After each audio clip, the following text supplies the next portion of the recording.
مال تک گروی رکھ دیتے ہیں، اور یہ بات کہنے میں مجھے کوئی خوف نہیں ہے، میں اللہ کی رضا کے لیے یہ بات ببانگ دوہل کہہ سکتا ہوں کہ جوا کھیلنے والے اور شراب پینے والے کبھی کبھی اپنی بیٹیوں کو بھی جو ہے وہ معاذ اللہ فروخت کر دیتے ہیں، اپنی بیٹیوں کو بھی گندے کاروبار کرنے پر لگا دیتے ہیں، صرف اپنے شوق کی خاطر۔ میرے پیارے آقا صلی اللہ علیہ وسلم کے پیارے دیوانوں، اور اگر وہ بے غیرت ان کاموں پر نہ بھی لگائیں تو چونکہ باپ نہیں کماتا، بیٹی کو پیٹ تو ہے کھانے کے لیے، بیوی کو پیٹ تو ہے کھانے کے لیے، جس کا شوہر نہ کمائے گا، جس کا باپ نہ کمائے گا، جس کا بھائی نہ کمائے گا، اس گھر کی عورتیں آخر کب تک کے بھوک برداشت کرے گی، کب تک کے پیاس برداشت کرے گی، کب تک کہ وہ اپنی خواہشات کو جلائے گی؟ ایک وقت وہ آتا ہے کہ پھر وہ پہلے تو حلال کاموں کے لیے اپنے گھر سے نکلتی ہے، پھر دھیرے دھیرے وہ بے پردہ ہو جاتی ہے، پھر دھیرے دھیرے وہ کسی کے ہتھے چڑھ جاتی ہے۔ نتیجہ یہ ہوتا ہے کہ اللہ اکبر، شرابی اور جواری کی بیویاں، بیٹیاں، بہنیں کسی کے دروازے پر اپنی عزت کو فروخت کرنے پر مجبور ہو جاتی ہے۔ میں تم سے پوچھنا چاہتا ہوں، کیا جو شراب کے کڑوے گھونٹ میں ڈوبے ہوئے ہیں ان بے غیرتوں سے پوچھنا چاہتا ہوں کہ مجھے بتاؤ، آخرت کی ذلت تو ہوگی ہوگی، قبر کی ذلت تو ہوگی ہوگی، یہ دنیا کی کوئی کم ذلت ہے کہ تم اپنی بیوی کو، اپنی بیٹی کو، اپنی بہنوں کو دوسروں کے دروازے پر آبرو بیچنے پہ مجبور کر دو؟ اسی لیے اللہ کے رسول صلی اللہ علیہ وسلم نے فرمایا، شراب ام الخبائث ہے، سارے گناہوں کی جڑ ہے، سارے گناہوں کی ماں ہے شراب۔ شراب انسان کو اس راہ پہ ڈال دیتی ہے جس کا انسان تصور نہیں کر سکتا۔ میرے پیارے آقا صلی اللہ علیہ وسلم کے پیارے دیوانوں، انسان اگر خواب میں اگر کوئی کام کرے تو اس پر شریعت کا کوئی حکم نہیں ہوتا۔ اگر خواب دیکھے کہ میں نے یہ گندا خواب دیکھا، خواب میں یہ گندا کام کیا، اس کا کوئی نقصان اس کی ذات کو نہیں پہنچتا، لیکن شراب وہ بدترین چیز ہے۔ اگر خواب میں بھی انسان وہ کام کرے تو اللہ تبارک و تعالی اس کی سزا اس کو کم سے کم عطا کرتا ہے، لیکن ضرور عطا کرتا ہے۔ آج جب میں تمہیں بتاؤں، حجت الاسلام امام غزالی رحمت اللہ تعالی علیہ فرماتے ہیں، ام المومنین اما جان عائشہ صدیقہ سلام اللہ علیہا کی ایک کنیز تھی۔ وہ کنیز جو ہے جب رات کو سوتی ہے، اچھی بھلی سوتی ہے، اور جب وہ دن کو صبح کے وقت بیدار ہوئی تو اس کے ایک ہاتھ میں فالج ہو چکا تھا، اس کا ہاتھ کام کرنے کے قابل نہ تھا۔ اما جان عائشہ صدیقہ نے اس لڑکی سے پوچھا کہ تو رات کو سوئی تھی تو اچھی بھلی تھی، لیکن تو صبح کو بیدار ہوئی، تیرے ہاتھ میں فالج کیسے ہو گیا، تیرا ہاتھ ناکام کیسے ہو گیا؟ وہ لڑکی جواب دیتی ہے، امی جان، میں نے رات کو خواب دیکھا کہ میں اپنے باپ کو خواب میں شراب پلا رہی ہوں، میں نے جیسے ہی اپنے باپ کو خواب میں شراب کا جام بھر کے دیا، اللہ مجھ سے ناراض ہوا، اور جب مجھ پہ دھتکار پڑی تو میرا ہاتھ جو ہے وہ فالج زدہ ہو گیا۔ آپ سے میں پوچھنا چاہتا ہوں، اگر انسان خواب میں کوئی غلط خواب دیکھے، اس کی سزا اس کو نہیں ملتی، اس لیے کہ خواب دیکھنے والے کا قصور کیا ہے، لیکن اللہ اکبر، شراب کو خواب میں دیکھنا یا شراب خواب میں کسی کو پلانا، اس کی بھی بیداری کے بعد چھوٹی ہی صحیح لیکن کوئی نہ کوئی سزا ضرور ملتی ہے۔ پھر ام المومنین اما جان عائشہ صدیقہ نے دعا کی، اس لیے کہ اس نے خواب میں یہ کام کیا تھا، اس لیے اس کا ہاتھ پھر سے آپ کی دعا سے اچھا ہو گیا۔ آپ غور فرمائیں، آج کل کی عورتیں تو اپنے شوہر کو گھر میں بیٹھ کر شراب پینے دیتی ہے، وہ احتجاج نہیں کرتی، وہ منع نہیں کرتی۔ ایسی عورتیں بھی اگر آپ کسی کے شراب پینے میں خاموش ہیں، احتجاج نہیں کرتے، تو اس کے گناہ میں آپ بھی برابر کے شریک ہیں۔ آج کل تو ہم اپنے مالیگاؤں شہر کا ماحول دیکھ رہے ہیں، اگر کسی کا کسی سے جھگڑا ہو گیا اور وہ شریف آدمی ہے، وہ سامنے والے سے لڑ نہیں سکتا، تو اپنے جیب کے پیسے نکال کر شرابیوں کو دیے جاتے ہیں، جاؤ تم جا کر کے شراب پیو اور میرے دشمن کو گالیاں دو، میرے دشمن کو پریشان کرو، اس کو حیران کرو۔ اور انسان سوچتا ہے میں تو شرابی نہیں ہوں، لیکن آپ نے اپنی جیب کا پیسہ جس شرابی کو پینے کے لیے دیا، جتنا گناہ اس کو ملے گا اتنا ہی گناہ تمہیں بھی ملے گا، جتنا عذاب وہ بھگتے گا اتنا ہی عذاب تم بھی بھگتوگے۔ مسلمانوں کیا کر رہے ہو؟ اپنے حالات کا جائزہ لو۔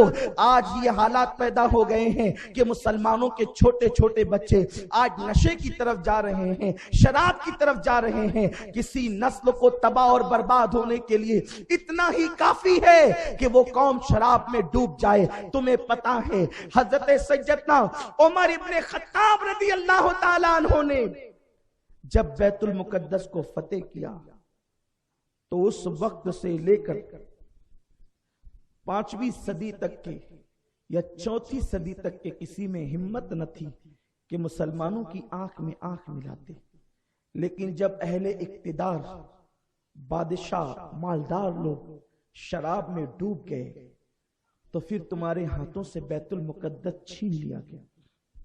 کسی انگریز مفکر نے کہا تھا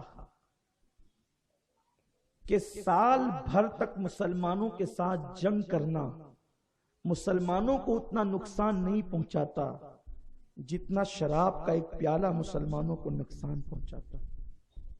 انہیں شراب کا عادی بنا دو، پھر تم ان سے جو چاہے لے سکتے ہو۔ انہیں شباب کا یعنی لڑکیوں کا عادی بنا دو، پھر ان سے جو چاہے لے سکتے ہو۔ کہ اسلام دشمن طاقتوں کی سوچی سمجھی سازش ہے۔ اور سوچو، اللہ سے ڈرو، اللہ تمہیں بھی ہمیں بھی دیکھ رہا ہے۔ اپنے دشمن کے مقابلے میں تم شرابیوں کا استعمال کرتے ہو، پھر تم اپنے آپ کو نمازی، حاجی، غازی، خدا جانے کیا کیا گردانتے ہو۔ رب کو کیا جواب دو گے؟ جبکہ اللہ کے رسول صلی اللہ علیہ وسلم نے فرمایا، جس نے ایک گھونٹ شراب کا پیا یا پلایا اور مرنے سے پہلے اس نے توبہ نہیں کی تو وہ قیامت کے دن اس حالت میں اٹھے گا، یا تو اس کا چہرہ سور کی طرح ہوگا یا تو اس کا چہرہ بندر کی طرح ہوگا۔ مسلم نوجوان اللہ سے کتنا ڈرتے تھے، ان کے دلوں میں اللہ کا کتنا خوف تھا۔ ایک مرتبہ امیر المومنین سیدنا فاروق اعظم رضی اللہ تعالی عنہ مسلم امہ کا جائزہ لینے کے لیے نکلے کہ جس قوم کو سدھارنے کے لیے میرے رسول نے طائف کی وادیوں میں پتھر کھائے تھے، جس قوم کو سدھارنے کے لیے میرے رسول نے مکے کی گلیوں میں کانٹوں پر چلے تھے، ذرا ہم جا کر دیکھیں تو صحیح حضور کے پردہ فرمانے کے بعد اس قوم کا حال کیا ہوا ہے، اس قوم کی کیفیت کیا ہوئی ہے، اس قوم کے حالات کیا ہوئے ہیں۔ حضرت امیر المومنین سیدنا فاروق اعظم نوجوانوں کی زندگی کا جائزہ لیتے لیتے شہر سے جنگل کی طرف گئے، اس لیے کہ وہ دور میڈیا کا دور نہیں تھا۔ آج دنیا کے کسی بھی کونے میں رہنے والا آدمی اگر بڑا آدمی ہے تو لوگ فوٹو کے ذریعے سے، تصویر کے ذریعے سے، ٹی وی کے ذریعے سے اس کو دیکھ لیتے ہیں، لیکن اس زمانے میں وہ دور اتنا ترقی یافتہ بظاہر نہیں تھا۔ یہ ترقی یافتہ دور میں اس کو کس منہ سے ترقی یافتہ کہوں؟ حقیقت میں تو وہی دور ترقی یافتہ تھا، حقیقت میں وہی دور ترقی یافتہ تھا جس دور میں زمین کے اوپر گلیوں میں چلنے والا امیر المومنین عمر ابن خطاب ہوا کرتا تھا، جس دور میں صدیق اکبر زمین پہ چلتے تھے، جس دور میں علی مرتضیٰ جیسی شخصیت زمین پہ چلتے تھے، وہی دور ترقی یافتہ تھا۔ یہ دور تو اندھیروں کا دور ہے، یہ دور تو تاریکی کا دور ہے۔ گھروں میں لائٹ لگ گئے، دل میں اندھیرے ہو گئے، بلڈنگیں خوبصورت ہو گئی، روح گندی ہو گئی، ایک ایک دن میں 2 مرتبہ کپڑے بدلے جاتے ہیں۔ کپڑوں کے میلے ہونے کا تو خیال ہے لیکن روح کے میلے ہونے کا کوئی خیال نہیں۔ دور وہی ترقی یافتہ تھا جس میں اللہ سے ڈرنے والے لوگ تھے، اور اس دور کا حال یہ تھا کہ بارش بند ہوتی تو وہ آیت کریمہ کا ختم کرنے کی بجائے اور نماز استسقاء پڑھنے سے پہلے وہ اپنے گھروں میں بیٹھ کر سوچتے کہ کہیں میرے پاپوں کی وجہ سے تو بارش نہیں رکی ہے۔ وہ اپنے آپ کو قصوروار جانتے۔ کیا وہ حسین دور تھا؟ بسطام میں بارش بند ہو گئی، لوگ بایزید بسطامی کے پاس آئے کہ بارش بند ہو گئی۔ آپ نے فرمایا میں ہی سب سے بڑا پاپی ہوں اس شہر میں، میری وجہ سے بارش رکی ہے اور آپ شہر سے باہر نکل گئے۔ اللہ کو بایزید کی انکساری اتنی پسند آئی کہ اللہ نے ان کے باہر نکلنے کے صدقے باران رحمت کا نزول فرما دیا۔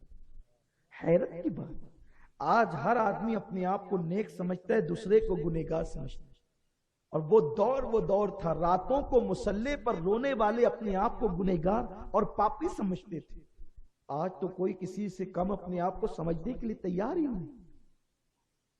تو سیدنا فاروق اعظم شہر کا جائزہ لیتے لیتے جنگل میں پہنچے۔ جنگل میں پہنچے تو دیکھا کہ ایک چرواہا ہے، وہ بکریاں چرا رہا ہے۔ مولوی کی بات نہیں کر رہا ہوں، عالم کی بات نہیں کر رہا ہوں، مسجد کے امام کی بات نہیں کر رہا ہوں، جنگل کے چرواہے کی بات کر رہا ہوں۔ اس دور میں جنگل کا چرواہا اللہ سے کتنا ڈرنے والا، متقی اور پرہیزگار تھا، اس دور کی بات کر رہا ہوں۔ آج تو اپنا حال یہ ہے کہ جن کے سروں پر دستار ہے وہی اللہ سے نہیں ڈرتے جیسا ڈرنے کا حق ہے، جن کے بدن پہ جبے ہیں وہی اللہ سے نہیں ڈرتے جیسے ڈرنے کا حق ہے۔ پورا بدل گیا ہے نظام۔ آدمی نے بس ساری عبادت نماز کو سمجھا اور اس کے سوا کچھ ہے ہی نہیں۔ لیکن یاد رکھو اللہ کے رسول صلی اللہ علیہ وسلم فرماتے ہیں جس کی نماز گناہوں سے اس کو نہیں روک سکتی وہ نماز اس کو اللہ سے دور کر دے گی۔ او نمازیوں، اپنی نمازوں پہ غرور کرنے والوں، اگر تمہاری نمازیں تمہیں گناہوں سے روک چکی ہے تو تم نمازی ہو، اور تمہاری نمازوں نے تم کو گناہوں سے نہیں روکا تو ان نمازوں نے گویا کہ تم کو اللہ سے دور کر دیا۔ نماز پڑھو لیکن جیسی پڑھنے کا حکم ہے وہ پڑھو، نمائشی نمازی نہ بنو، نمائشی حاجی نہ بنو، نمائشی غازی نہ بنو، نمائشی داعیہ دین نہ بنو، نمائشی قاری قرآن نہ بنو، نمائشی عالم دین نہ بنو۔ اللہ کے یہاں نمائش کی قدر نہیں ہے، اللہ کے یہاں حقیقت کی قدر ہے۔ زبان سے کہہ لیا لا الہ تو کیا حاصل، دل و نگاہ مسلمان نہیں تو کچھ بھی نہیں۔ وقت کا تاجدار جس کے نام سے کیسر و کسرا کے تاجدار کانپتے ہیں، عمر ابن خطاب کا نام آتا ہے تو لرزتے ہیں کیسر و کسرا کے تاجدار۔ وہ مسلمانوں کا امیر نوجوانوں کی زندگی کا جائزہ لینے نکلا ہے کہ ہوتا کیا ہے، دیکھو تو صحیح۔ آج اقتدار کی کرسی پہ بیٹھنے والے کو کس کو پڑی ہے کہ وہ نوجوانوں کا جائزہ لے؟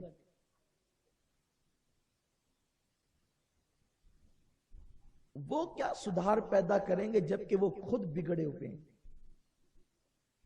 دن میں سفید کپڑوں پہ گھومتے ہیں، رات کو خود ہی شراب میں ڈوب جاتے ہیں۔ جب اقتدار کی کرسی پہ بیٹھنے والے ہی اتنے گندے ہو جائیں کہ ان کے حرم میں ہر دن کوئی نیا رفیق چاہیے، کوئی نیا ساتھی چاہیے، تو پھر کیا ہوگا؟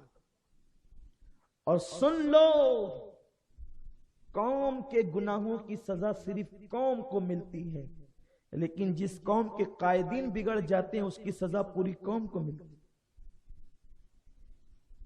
اس لیے اللہ ہمارے رہنماؤں کو پہلے ہدایت عطا فرمائے۔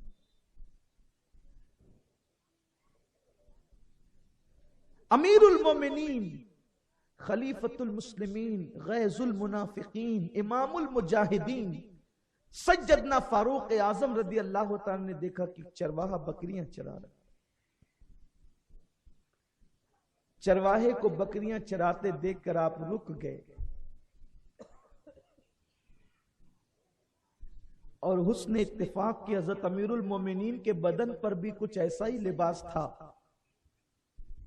جو عام طور پر اس زمانے کے غریب اور فقیر لوگ پہنا کرتے تھے، اس لیے کہ وہ لباس میں عزت نہیں سمجھتے تھے، وہ تقوی میں عزت سمجھتے تھے، خدا کے خوف میں عزت سمجھتے تھے۔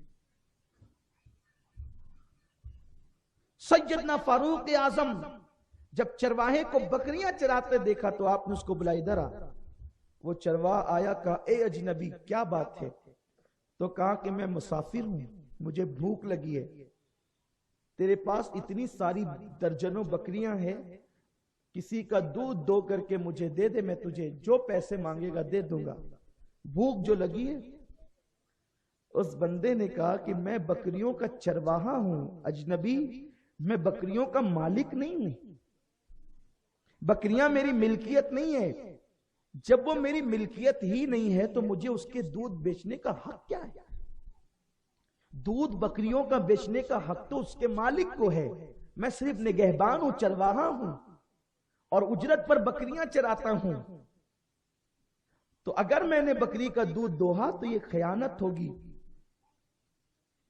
تب حضرت امیر المومنین سیدنا فاروق اعظم نے کہا ٹھیک ہے، اگر تو دودھ دو لے گا تو اس کا تھن خالی ہوگا، وہ مالک پہچان لے گا کہ تو نے دودھ بیچ دیا، ایک کام کر، ایک چھوٹی سی بکری مجھے بیچ دے، میں ذبح کر لوں گا، اس کو کھا لوں گا، کچھ تجھے بھی دے دوں گا اور تجھے پیسے بھی دوں گا، سینکڑوں درجنوں بکریاں ہیں، جب تو واپس جانا تو جا کر کے کہہ دینا کہ ایک بکری کو بھیڑیا لے گیا، اور جنگل میں تو یہ حادثات ہوتے ہی رہتے ہیں، اس طرح سے تو مالدار ہو جائے گا اور تیرے پاس مال بھی آ جائے گا، میرا کام بھی بن جائے گا۔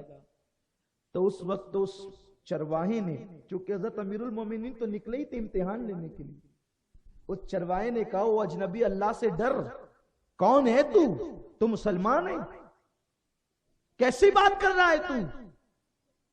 میں یہ جا کر کے کہوں کہ بھیڑیا میری بکری اٹھا لے گیا اور تجھے بیچ کر کے پیسے لے لوں، خدا کی قسم میں یہ ہرگز نہیں کروں گا۔ تو تب حضرت فاروق اعظم نے اس کا مزید امتحان لیا، کیوں نہیں کرے گا تو؟ جنگل میں تو یہ ہوتا ہی، پہلے تو مالدار بن رہا ہے، دوسری بات یہ میرا بھی بھلا ہو رہا ہے اور تیرا مالک اس پر کوئی احتجاج تو کرے گا نہیں، کیونکہ بھیڑیا تو جنگل سے بکریوں کو اٹھا ہی لے جاتا ہے اور پھر تیرا مالک بھی تو نہیں دیکھ رہا ہے، آخر کیا ہوگا اس سے؟ تب اس نے کہا تو مسلمان ہے تو تیرا یہ عقیدہ نہیں ہے کہ اگر مالک مجھے نہیں دیکھ رہا ہے تو میرے مالک کا مالک اور میرا بھی مالک حقیقی، کیا اللہ مجھے نہیں دیکھ رہا ہے؟ اللہ تو مجھے دیکھ رہا ہے، مجھے غربت کی زندگی لاکھ مرتبہ پسند ہے، اس حالت میں کہ میرا اللہ مجھ سے راضی ہو، مالداری کی زندگی پسند نہیں جو حرام کے ذریعے سے حاصل ہو، میں اس مال پہ لعنت کرتا ہوں جو اللہ کی نافرمانی سے حاصل کیا جائے، مجھے جنگل میں چرواہا بن کے رہنا پسند ہے اس حالت میں کہ میرا اللہ مجھ سے راضی ہو، لیکن گھر اور محلوں کے اندر اس حالت میں مالدار بننا پسند نہیں ہے کہ میرا اللہ مجھ سے ناراض ہو۔ اے اجنبی مسافر جا یہاں سے اور مجھے ورگلانے کی کوشش نہ کرنا۔ فاروق اعظم نے اسے اپنے سینے سے لگا لیا اور فرمایا تم جیسے نوجوان جب تک کہ اسلام میں موجود رہو گے، دنیا میں موجود رہو گے، مسلمانوں کو کبھی کوئی تیغ نہیں کر سکتا، اسلام کو کوئی مٹا نہیں سکتا۔ مجھے بتاؤ میرے پیارے آقا صلی اللہ علیہ وسلم کے دیوانوں، یہ فکر مسلم نوجوانوں کی تھی۔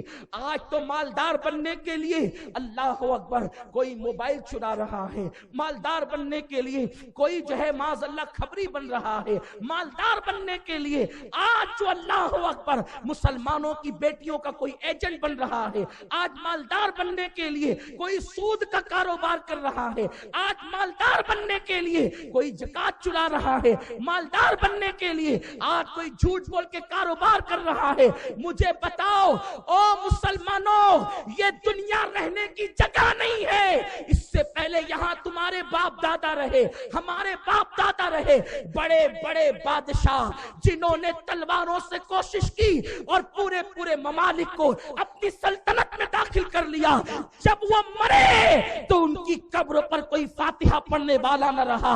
لیکن یاد رکھو جنہوں نے حرام ذریعے سے مال کمائے، جو حرام کام کرتے رہے، ان کی قبروں پر کتے پیشاب کرنے کے لیے تیار نہیں، لیکن جن لوگوں نے فاقہ کشی کی، حلال کے ذریعے سے زندگی گزاری، رب کو منایا، مومنانہ شان سے زندگی گزاری، اس معین الدین اجمیری کو جا کر کے دیکھو، 800 سال ہو چکے ہیں، لیکن سب سے زیادہ ہندوستان میں اگر کسی کے مزار پہ گلاب چڑھتے ہیں تو میرے خواجہ کا آستانہ ہے۔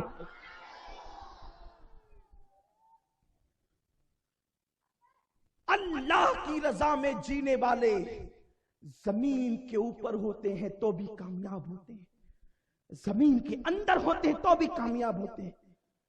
کب تک اللہ کی نافرمانی کرو گے؟ اور سن لو، وقت سے پہلے اور تقدیر سے زیادہ نہ کسی کو ملا ہے نہ تمہیں مل سکتا ہے۔ لاٹریاں مسلمان، جوا مسلمان، صرف مالدار بننے کے چکر میں سود مسلمان۔ ایک بندہ سود کا کاروبار کرتا تھا، حج کو گیا، رستے میں مرا تو اس کا منہ گدھے کی طرح ہو گیا۔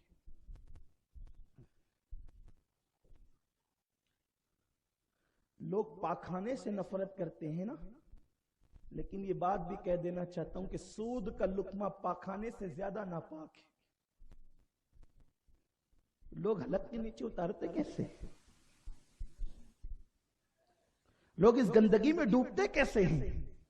مسلمان ہو کر جب ہم مومن ہیں تو اپنی فکر یہ ہونی چاہیے، اللہ جتنا دے گا اتنا ہی ملے گا، اس سے زیادہ نہیں ملے۔ قوم کی عورتیں بھی مالداری کے چکر میں، مولانا کب تک غربت کی زندگی جئیں گے؟ حلال کما کر کسے ترقی ملے جو ہمیں مل سکتی؟ یہ گمراہی مت بکو۔ ایک دور تھا کہ عورتیں اپنے شوہر سے کہتی تھی حرام نہ لانا، ہمیں حرام سے اچھا فاقہ کشی، ہم فاقہ کر کے سنت فاطمی ادا کر لیں گے لیکن حرام لقمہ منہ میں ڈال کر ہم اللہ کو ناراض نہیں کریں۔ حضرت محبوب الہی کی والدہ خواجہ نظام الدین اولیاء محبوب الہی کی والدہ اپنے بیٹے سے کہتی تھی، بیٹا، جس دن گھر میں کچھ نہیں پکتا تھا کہتی تھی بیٹا آج ہم اللہ کے مہمان ہیں۔ حضرت محبوب الہی سمجھ جاتے کہ اللہ کے مہمان ہیں، مطلب آج ہمارے گھر میں کچھ نہیں پکنے والا۔ میرے پیارے آقا علیہ السلام کے دیوانوں اور میں اپنی ماں بہنوں کو کہنا چاہتا ہوں، میرے اے سیدہ فاطمہ کی کنیزوں، ماں نے حضرت محبوب الہی کی پرورش اس انداز سے کی کہ بیٹے فاقے کر لینا، یہ اللہ کی مہمانی ہے، جس دن تو فاقے سے ہوگا اللہ کا مہمان ہوگا۔ جب بیٹے کی تربیت کی تو بیٹا محبوب الہی بنا۔ کیسا محبوب الہی کہ عشاء کی نماز دلی میں پڑھتے تھے اور ہر رات فجر کی نماز حرم میں ادا کرتے تھے، اور بڑے بڑے بادشاہ حضرت محبوب الہی کے پاس دعا لینے کے لیے آتے تھے، اور وہ محبوب الہی جو کہہ دیتے ہو جاتا۔ آپ نے نہیں سنا ایک بادشاہ دشمن بن گیا؟ آج کل ایک محاورہ ہے، ہنوز دلی دور است، سب لوگ یہی کہتے ہیں نا دلی دور است، جو کام نہیں ہونے والا ہوتا ہے اس سے متعلق کہتے ہیں دلی دور است۔ جو فارسی نہیں جانتے وہ بھی کہتے ہیں دلی دور است، یعنی دلی تو دور ہے۔ یہ کیوں ہے؟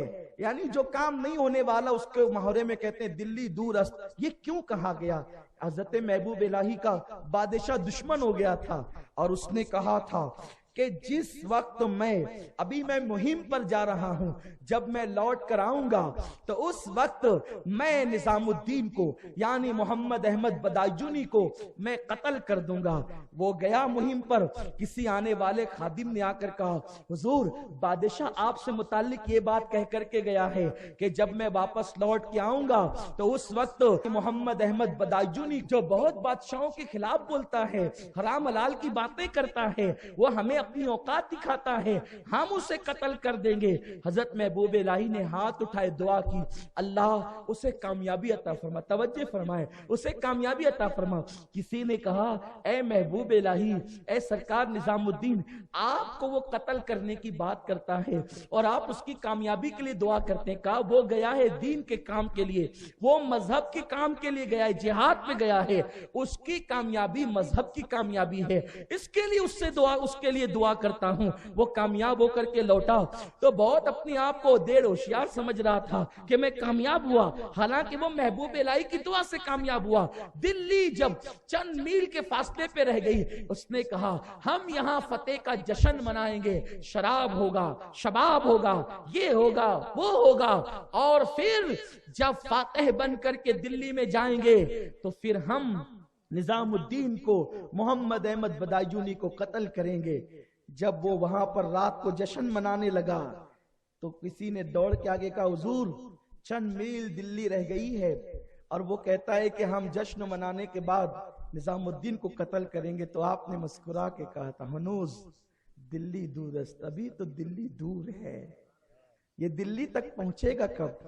اور جیسے ادھر میرے محبوب الہی کی زبان پہ جملے آئے، ہنوز دلی دورست، جس قبے کے اندر وہ رکا تھا وہ وہیں گرا اور وہ پوری اس کے چمچوں کے ساتھ مر گیا، دم توڑ گیا، اور آج تک کے محبوب الہی کے جملے تاریخ میں باقی ہے، ہنوز دلی دورست۔ آخر ایسا کیوں ہوتا ہے کہ جو کہہ دو تو ہو جاتا ہے؟ ایسا کیوں ہوتا ہے جو کہہ دو تو ہو جاتا ہے؟ جب کسی نے میرے رسول سے پوچھا تھا، یا رسول اللہ میں جو کہوں وہ ہو جائے، جو دعا کروں قبول ہو جائے، کیا کرنا پڑے گا؟ آقا فرماتے ہیں دو کام کر، ہمیشہ سچ بول اور حلال کھا، تو جو کہے گا ہو جائے۔ آج اسی طرف قوم کی توجہ نہیں، سب ایک دم ہما ہمی گہما گہمی اور سب حرام پہ ٹوٹ پڑے الا ماشاءاللہ۔ پھر کسی راستے سے آئے، لیکن یاد رکھو میرے آقا کریم صلی اللہ علیہ وسلم کے غلاموں، بریانی ہو یا سوکھی روٹی، مرغ ہو یا خشک روٹی، سب کا ذائقہ حلق تک ہوتا ہے، حلق کے نیچے جا کر کے سب کو ایک ہی چیز بننا ہے، یہی تو کھانے کی حقیقت ہے۔ تو صرف 2 سیکنڈ کے لیے ہم کس قدر اللہ کو ناراض کرتے ہیں۔ ایک لقمے کی لذت کتنی دیر ملتی ہے؟ صرف 2 سیکنڈ، اس سے زیادہ ملے گی؟ تو 2 سیکنڈ کے لیے جو ہمیشہ کی آخرت کی نعمتیں ہیں ان سے محروم ہو رہے ہو۔ اس لیے اپنے اعمال کا احتساب کرو۔ ہم غربت کی بات کرتے ہیں، ہمارے لیے تو رسول اللہ صلی اللہ علیہ وسلم کی زندگی اسوہ حسنہ ہے۔ کیا ہمارے حضور نے پیٹ پہ پتھر نہیں باندھے؟ آج تو کسی مسلمان کو یہ حالات ہی نہیں ہے کہ وہ پیٹ پہ پتھر باندھے۔ قربان جائیں، اللہ اکبر۔ بلکہ ہمارے بزرگوں کے پاس تو نعمتیں تھی، پھر بھی انہوں نے مشقت میں زندگی گزاری۔ بہت توجہ سے سننے کی بات ہے تاکہ آپ کو تقویت ملے گی۔ دنیا کے لوگوں کو دیکھ کر آئیڈیل نہ بناؤ۔ اللہ نے جن اولیاء کو، صحابہ کو، انبیاء کو ہمارے درمیان بھیجا، ان کی زندگیوں کو آئیڈیل بناؤ۔ ایک مرتبہ فقیر آیا، امام حسین کے دروازے کے سامنے ایک بندہ کرسی پر بیٹھا ہوا ہے، بہت گورا خوبصورت ہے، داڑھی بڑی، اس کا سینہ چوڑا ہے، بڑی بڑی آنکھیں ہیں، میانہ قد ہے، دیکھ کر لگتا ہے کہ یہ بندہ ہے بہت پاورفل، نورانی چہرہ ایسا کہ سورج کو شرمائے۔ آنے والا فقیر لیکن کرسی پہ بیٹھے ہوئے اس بندے کو دیکھتا ہے کہ وہ سوکھی روٹی پانی میں بھگو کر کے کھا رہا ہے، اور جب اس کو چباتا ہے تو اس کے پورے چہرے پر پسینہ ہی پسینہ آ جاتا ہے۔ اس وقت فقیر اس بیٹھے ہوئے مرد درویش کو دیکھ کر کہتا ہے، او بندے تو روٹی کھا رہا ہے سوکھی چبا چبا کر، میں بھی بھوکا ہوں، کچھ مجھے بھی دے دے۔ تو تب اس بزرگ نے کہا، وہ سامنے ہے نا، حسین نواسہ رسول کی چوکھٹ ہے، جا وہ کسی کو محروم نہیں کرتا، اس سے مانگ، وہ تجھے دے گا۔ فقیر وہاں گیا، کہا ہے کوئی اللہ کے نام پہ دینے والا؟ تو حسین ابن علی نے، میرے آقا امام نے اتنا لذیذ کھانا اس کی جھولی میں ڈالا کہ وہ وہیں بیٹھ کر اس کی خوشبو سے دنگ آ گیا اور وہیں پہ خوب کھایا۔ جب پھر کہا گیا اور یہاں تک کہ وہ کھاتے کھاتے تھک گیا۔ تو جب اس نے خدا کا شکر ادا کیا تو دیکھا کہ وہ مرد درویش کرسی پہ بیٹھے ہوئے ابھی بھی روٹی سوکھی چبا رہا تھا، کیونکہ اس کے لیے وقت درکار تھا۔ لقمہ تر تو حلق میں جلدی جلدی اتر گئے، لیکن سوکھی روٹی چبانے والا وہ چبا رہا تھا۔ حسین ابن علی کو، میرے آقا امام حسین کو، تاجدار کربلا کو، اس فقیر نے کہا، مجھے اتنا اچھا کھانا کھلایا، میں تو انجانا ہوں، وہ تیری گلی میں رہنے والا، وہ نورانی چہرے والا جو بیٹھا بزرگ ہے، سوکھی روٹی چباتا ہے، ذرا اس کو بھی وہ لذیذ کھانا دے دے، میں سفارش کر رہا ہوں اس کو بھی دے دے، تو اتنا ٹائم اتنی دیر کیوں لگے گی، کھلا دے اس کو۔ تو اس وقت میرے امام نے مسکرا کر کے کہا، وہ کون ہے پہچانتا ہے؟ گھر کا مالک وہی ہے، میں تو اس گھر کا نوکر ہوں، کہ وہ کون ہے حسین؟ کہ وہ میرا بابا علی مرتضیٰ ہے۔ یہ شان ہے کہ خود کے گھر کے لذیذ پکوان فقیروں کو کھلاتے ہیں اور کئی دن کی سوکھی روٹی خود چباتے ہیں۔ آپ غور فرمائیں، یہ کردار مسلم ہے، یہ مومنوں کا انداز زندگی ہے۔ بھائیو، عیش و عشرت میں کہاں ڈوبتے ہو؟ عیش تو جنت میں کرنا ہے انشاءاللہ، لیکن یہی عیش کے پیچھے، شراب کے پیچھے نہ جاؤ، شباب کے پیچھے نہ جاؤ۔ اللہ سے ڈرو، ہر وقت اللہ ہمیں دیکھ رہا ہے، آپ کو دیکھ رہا ہے۔ خدا کے لیے اتنے جرائم نہ کرو۔ آخر کن کن جرائم کا جواب اللہ رب العزت کی بارگاہ میں دو گے؟ خاص طور پر حرام لقمے سے بچو اور اپنی اولاد پر کڑی نظر رکھو۔ تمہارا بیٹا، تمہاری بیٹی کس کی صحبت میں رہتے ہیں، کہاں جاتے ہیں، کیا کرتے ہیں، یہ نہیں ارے آج کا تو ماڈرن دور ہے، ہم اپنے بچوں پہ اتنی نظر کیوں رکھیں، بلکہ خود کا حال یہ ہے، خود ہی غلط سلط صحبتوں میں رہتے ہیں۔ بچوں کو کس منہ سے ٹوکیں گے، بچوں کو کس منہ سے روکیں گے؟ میرے بھائیوں، اگر تم نے اپنی اولاد کی صحیح تربیت نہ کی تو تمہاری اولاد کے کیے ہوئے جرائم تمہیں قبر میں بھگتنا پڑے گا۔ تمہاری اولاد کا کیا ہوا گناہ تمہیں اس کا عذاب بھگتنا پڑے گا۔ حضرت شیخ محقق شیخ عبدالحق محدث دہلوی رحمت اللہ علیہ خود فرماتے ہیں، یہ وہ مدینہ منورہ کا عاشق ہے جس کو عاشق مدینہ تاریخ میں لکھا گیا ہے۔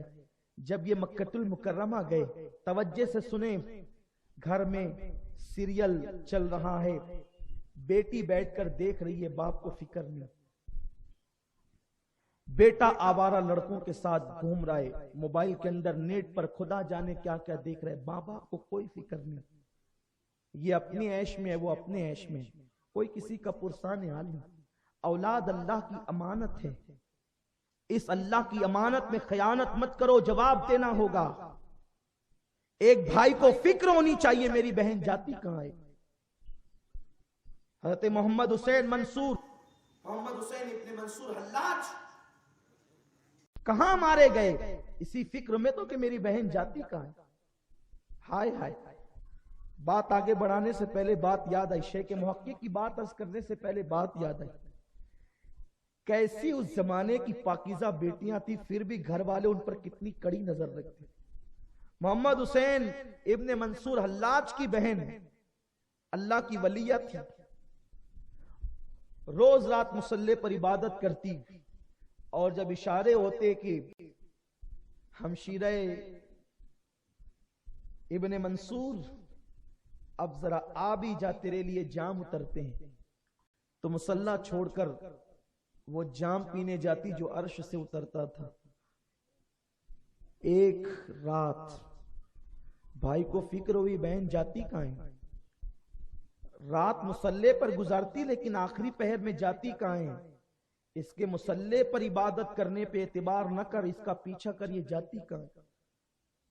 ذہن میں خیال ہے اللہ کے بڑی پارسا عابدہ زاہدہ متقیہ تھی، جس کی پوری رات مصلی پر گزرتی، بھائی اس بہن کے لیے فکر کرتا ہے کہ وہ جاتی کہاں ہے۔ الیاذ باللہ، آج تو بیٹیاں سیریل دیکھتی ہیں لیکن بھائی کو فکر نہیں جاتی کہاں ہے۔ میں یہ نہیں کہتا ہر گھر کی بیٹی ایسی ہے، میں یہ نہیں کہتا ہر بھائی کی بہن ایسی ہے، لیکن نفس انسان کو کہیں بھی لے جا سکتا ہے۔ پیار تو اپنے گھر والوں کو، لیکن ان پہ کڑی نظر رکھو۔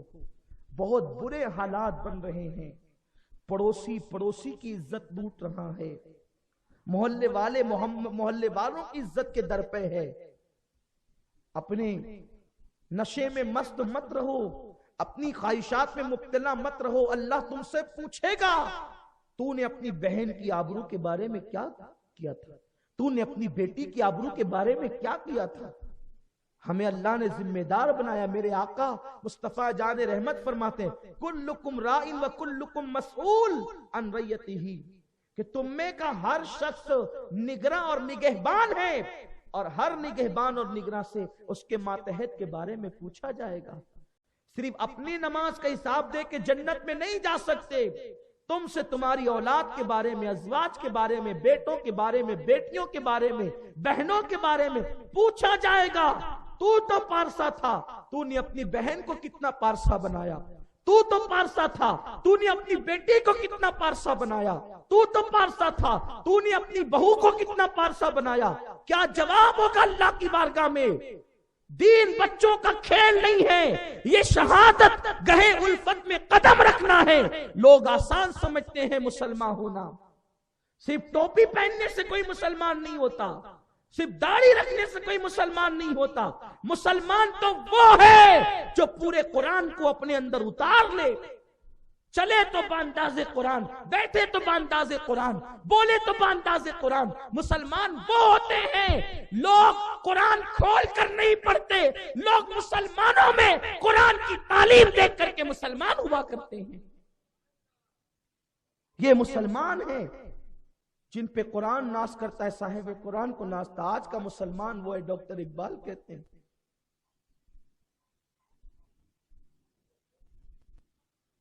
یہ وہ مسلمان ہے جسے دیکھ کے شرمائے یہود. نہ تہذیب، نہ تمدن، نہ کلچر، کچھ. جس محلے میں سب سے زیادہ گندگی ہوگی وہ مسلمانوں کا محلہ. جس محلے میں بچے ننگے گھوم رہے ہوں گے اور عورتیں کمر پہ دوپٹہ باندھ کر کے ہنڈے سے پانی بھر رہی ہوگی، مسلمانوں کا محلہ. یہ اپنی پہچان بنا لی ہے.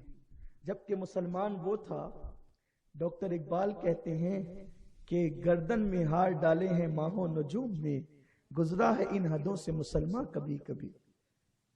مسلمان وہ ہے جس کے گلے میں ماہوں نجوم ہار ڈالتے ہیں. کہاں گر پڑے ہو.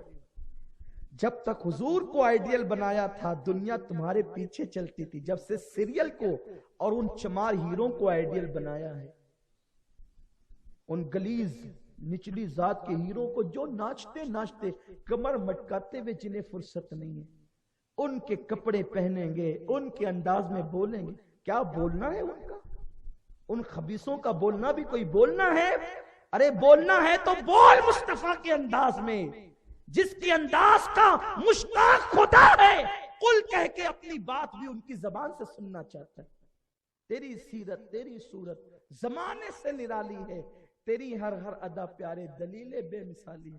ارے ان نچلی ذات کے کمر مٹکانے والوں کی نقل کرو گے تو ذلیل ہو جاؤ گے، میرے مصطفیٰ کی نقل کرو گے تو ولی ہو جاؤ گے. ہاں، ولایت اور کیا ہے؟ نقل مصطفیٰ کا نام ولایت ہے، ورنہ کوئی اور بھی بتا دے کہ کسی اور چیز کا نام ولایت ہے. جو محبوب کی نقل کرتا ہے وہ بھی محبوب بن جاتا ہے. آؤ اپنے محبوب کی نقل کریں، بولنے میں بھی ان کی نقل کریں، بیٹھنے میں بھی ان کی نقل کریں، لیٹنے میں بھی ان کی نقل کریں، کھانے میں بھی ان کی نقل کریں، پہننے میں بھی ان کی نقل کریں. اتنی نقل کریں ان کی کہ اس نقل کے صدقے پھر خدا ہمیں اصلیت تک پہنچا دے. ہمیں اللہ تبارک و تعالی پھر اس محبوب کے قدموں تک. تو محمد حسین ابن منصور اللاج بہن کے پیچھے پیچھے چلے، دبے قدم کی جاتی کہاں ہے، لیکن وہ بہن تھی منصور کی.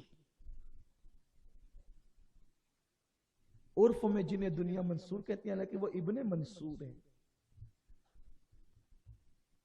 ابن حلاج کی بہن تھی. جیسے جنگل میں قدم رکھی پورا جنگل روشن ہو گیا، اور آسمان سے سونے کی زنجیر میں لٹکا ہوا ایک جام آیا. جیسے اٹھایا اس جام معرفت کو اور منہ لگایا تو یہاں منہ میں پانی آیا، اس لیے کہ وہ جام معرفت تھا. بہن سے کہا قسم جس نے تجھے یہ جام پلایا اسی کی کچھ بچا بھی دے. 2 قطرے بچائے ہیں. بہن اس منزل پر تھی کہ وہ پی کر حل میں مزید کا نعرہ لگاتی تھی کہ اور چاہیے، لیکن بھائی ہو کر بھی اس منزل پر نہ پہنچ سکا تھا. 2 قطرے پی کر کے جب سارے پردے اٹھے تو ہر چیز کہتی تھی کہ اب قتل کا حقدار کون ہے؟ تو وہ کہتے تھے انا الحق، میں اس کا حقدار ہوں. لوگوں کو چیزوں کا سوال تو نظر نہ آیا، ابن منصور کا جواب نظر آ گیا. تو لوگوں نے کہا یہ تو کافر ہو گیا، چڑھا دو اس کو سولی پر، اور چڑھا دیا گیا سولی پر. بہنیں شان کی ہوتی تھی جب بھائی شان کی ہوتی تھی، لیکن آج تو بھائی کسی میں اٹکا ہوا ہے. وہ کسی کے گھر کے چکر لگا رہا ہے کہ یہ باہر نکلے گی تو میں ملاقات کروں گا. فون کر رہا ہے موبائل پر کہ کوئی مل جائے تو اس پہ لمبی لمبی باتیں فون پر، جس کو دیکھو بیٹھا ہوا ہے رات میں باتیں کر رہا ہے، پیسے ضائع کر رہے ہو۔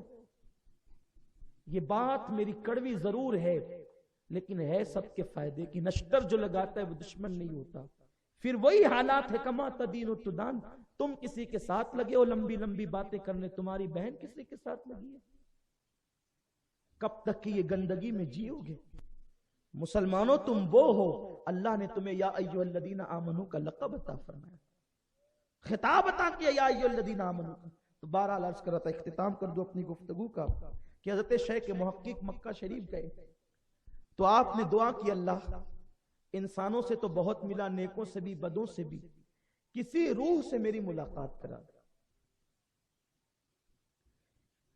مکے میں دفن کسی روح سے میری ملاقات کرا دے تاکہ میں اس سے مل کر کے معلوم تو کروں کہ حالات کیا ہیں۔ اللہ نے ایک روح سے ملاقات کرائی، اس سے کرائی جو حج کے موقع پر، توجہ فرمائے بہت خاص بات ہے، خاص طور سے ماں باپ، جو ماں باپ ہے وہ بھی غور کریں، جو ماں باپ بننے والے وہ بھی غور کریں۔ بہت ٹائم نہیں لگتا ماں باپ بننے میں، بچہ پیدا ہوتا ہے اور جوانی میں پہنچتا ہے تو پھر اللہ اسے بھی باپ بنا دیتا ہے، بچی کو ماں بنا دیتا ہے۔ روح سے ملنا چاہتا ہوں، اللہ کے ولی تھے، اللہ نے اس روح سے ملاقات کرائی جو روح اس بندے سے جو حج کے موقع پر آیا تھا اور حج کے ایام میں اس کا انتقال ہوا تھا۔ کتنی فضیلت ہے حاجی کی، وہاں مر جائے تو اب وہ ہر سال حج کرے گا، ہر سال اس کو حج کی سعادت نصیب ہوگی۔ لیکن اللہ نے جس روح سے ملایا تھا، حضرت شیخ محقق نے اس روح سے پوچھا کیا حال ہے تمہارا؟ اس نے روتے ہوئے کہا عبدالحق حج کے موقع پہ مرا ہوں، اتنا خوش نصیب ہوں، لیکن مجھے مکے سے اٹھا کر حدود حرم کے باہر رکھا گیا ہے اور میں اللہ کے عذاب میں مبتلا ہوں، اللہ نے مجھے عذاب دے رہا ہے۔ شیخ صاحب نے پوچھا حج کے موقع پہ مرا ہے اور عذاب بھگت رہا ہے؟ ہاں۔ کیوں؟ کہ میرے تو خدا نے سارے گناہ معاف کر دیے، لیکن میں نے اپنی اولاد پہ توجہ نہیں دی تھی اور ان کی صحیح تربیت نہیں کی تھی، تو میری اولاد میں سے ایک میرا بیٹا ہے جو شراب میں ڈوبا ہوا ہے، جوے میں ڈوبا ہوا ہے، زنا میں ڈوبا ہوا ہے، بے نمازی پن میں ڈوبا ہوا ہے، اللہ کی نافرمانی میں گرفتار ہے۔ چونکہ میں نے اس کی تربیت میں کوتاہی کی تھی، جرائم وہ کرتا ہے اس کی سزا میں بھگتتا ہوں، اور اس کے جرائم کی سزا یہ ہے کہ میں حج کے موقع پہ حج کے ایام میں مکہ المکرمہ میں مرا، اس پلید کی وجہ سے مجھے مکے سے نکال کر باہر کھڑا کیا گیا، حدود حرم کے باہر۔ عبدالحق اگر مجھ پہ احسان کر سکتا ہے تو کر دے کہ جا کر میرے بیٹے کو اس گناہ سے روک دے، خدا را تیرے باپ پہ رحم کر، گناہ تو کرتا ہے۔ حج کے موقع پہ مرنے والے باپ پہ عذاب ہوتا ہے، کیونکہ مجھے تو بخشا گیا ہے لیکن اس کی وجہ سے تکلیف ہے۔ حضرت شیخ محقق میں حیرت زدہ ہو گئے کہ اولاد کی تربیت نہ کرنے کی وجہ سے باپ گناہ میں گرفتار، باپ عذاب میں گرفتار ہے۔ جلدی سے سفر کو جو ہے وہ شارٹ کیا اور پھر پہنچے وہاں، پتہ پوچھتے پوچھتے گئے تو دیکھا واقعی اس کا وہ بیٹا گناہ میں مبتلا تھا۔ جب جا کر کے پوچھا کیا کرتے ہو، کون ہو، تو اس نے بڑے فخر سے سینہ تان کے کہا اس خوش نصیب باپ کا بیٹا ہوں کہ میرا باپ حج کو گیا تھا، تو اس وقت حج کے ایام میں اس کا انتقال ہوا تھا، اور آپ جانتے ہیں جس کا حج کے ایام میں انتقال ہوگا ہر سال اسے حج کی سعادت نصیب ہوگی۔ یہ مرتبے ہوں گے، یہ مرتبے ہوں گے، یہ مرتبے ہوں گے۔ شیخ محقق نے کہا سب اپنی جگہ فضیلت ہے، لیکن او کم نصیب بیٹے، میں تجھے بتانا چاہتا ہوں کہ میں عبدالحق محدث دہلوی ہوں، اور میں نے اللہ سے تمنا ظاہر کی تھی کہ مجھے روح کی زیارت کرا، تو اللہ نے تیرے باپ کی روح کو مجھ سے ملایا۔ صرف تیرے پلید کارناموں کی وجہ سے تیرے باپ کو مکے میں مرنے کے باوجود جنت المالا میں دفن ہونے کے باوجود تیرے گناہوں کے سبب وہاں سے نکالا گیا ہے، حدود حرم کے باہر تیرے باپ پہ عذاب ہو رہا ہے، شراب تو پیتا ہے عذاب تیرے باپ پہ ہوتا ہے، نماز ترک تو کرتا ہے عذاب تیرے باپ پہ ہوتا ہے، جوؤں کے اڈوں کو تو آباد کرتا ہے عذاب تیرے باپ پہ ہوتا ہے۔ او باپ کے بچے، اپنے باپ پہ رحم تو کر کہ تیرے باپ نے تجھے چلنا سکھایا، بولنا سکھایا، سردی گرمی بارش کی پرواہ کیے بغیر تجھے کھلایا پلایا، شفقتیں دی، تو اپنے باپ پہ ظلم نہ کر۔ اس وقت اس نے کہا اگر میری وجہ سے میرے باپ پہ گناہ ہو رہا ہے، آپ گواہ رہے میں سچی توبہ کرتا ہوں، آپ ہاتھ بڑھائے میں توبہ کرتا ہوں، آج کے بعد کبھی گناہ نہیں کروں گا۔ اسی رات شیخ محقق سوتے ہیں تو کیا دیکھا؟ سر پہ جنتی تاج ہے، جنتی لباس ہے، اور وہ کہہ رہا ہے عبداللہ اللہ تجھے جزا عطا کرے، میرے بیٹے نے توبہ کیا کی، اللہ نے پھر مجھے جنت المالا بھی عطا کیا، جنت بھی عطا کر دی اور مجھے جنتی لباس عطا کیا۔ میں تم سے کہنا چاہتا ہوں اپنے باپ سے محبت کے دعوے دارو، اپنی ماں سے محبت کے دعوے دارو، تمہاری ماں نے سردی گرمی بارش کی پرواہ کیے بغیر تمہیں پالا پوسا، کھلایا پلایا، زبان سکھائی، کپڑے پہنائے، اپنے دکھوں کی پرواہ نہ کی، تمہارے دکھ کی پرواہ کی، اپنی ہر خوشی تمہارے قدموں پہ قربان کر دی، لیکن انہوں نے غلطی کی کہ وہ اگر تمہاری صحیح تربیت نہ کر سکے تو اب اس جرم کی وجہ سے گناہ تم کرتے ہو، عذاب وہ بھگتتے ہیں۔ خدا را اپنے آپ پر نہیں، اپنے بوڑھے ماں باپ پہ رحم کر لو، اپنے ماں باپ کی لاج رکھ لو، ان کے بڑھاپے پہ رحم کر لو، مرنے کے بعد ان کا 10واں 20واں تیجا اور چہلم کرنے والوں، مرنے کے بعد ان کی برسی منانے والوں، یہ سب چیزیں تو ٹھیک ہے، اس کا انکار نہیں کرتا، لیکن جو تم جرائم کرتے ہو اس کی سزا تمہارا باپ بھگتتا ہے، تمہاری ماں بھگتتی ہے۔ سوچو ان ماں باپ کے دل پر کیا گزرتی ہوگی، سب کچھ کر کے بس ایک غلطی ہوئی کہ وہ تمہاری تربیت نہ کر سکے، اس لیے عذاب میں گرفتار ہے۔ وہ جنت المالا کا مدفون تو خوش نصیب تھا، اسے عبدالحق جیسا ولی مل گیا، اس نے میسج پہنچا دیا، لیکن آج کا باپ کس کو کہے، آج کی ماں کس کو کہے، لیکن قربان اللہ شیخ محقق کے مزار پہ رحمت نازل فرمائے، انہوں نے یہ دیکھ کر ہمیں پیغام دے دیا تاکہ ہر بیٹا ہوشیار ہو جائے، ہر بیٹی ہوشیار ہو جائے کہ ہم یہ تصور کریں اگر کسی لڑکی پہ نظر اٹھے تو یہ سوچ کر کہ کہیں میرے مرحوم باپ پر تو اس کا عذاب نہیں ہوگا، شراب کی طرف ہاتھ بڑھے یہ سوچ کر میری ماں پر تو اس کا عذاب نہیں ہوگا۔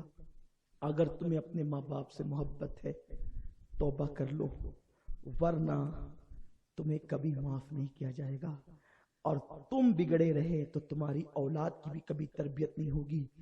جس بے کسی اور بے بسی میں تمہارے ماں باپ عذاب بھگت رہے ہیں، تربیت نہ کرنے کی بنیاد پر اولاد اس سے بڑا جرم کرے گی اور تمہیں اس کے عذاب کو بھگتنا ہوگا، ورنہ ہوش کے ناخن لو، اپنے بچوں کو عالم بناؤ، حافظ قرآن بناؤ، نہیں بنا سکتے تو دیندار مبلغ تو بناؤ، اس میں دین تو پیدا کرو، عشق رسول تو پیدا کرو، محبت رسول تو پیدا کرو۔ ہم انسان ہیں، انسان جانور نہیں ہے کہ اولاد پیدا کر کے حوالے کر دے جو چاہو کرو، نہیں۔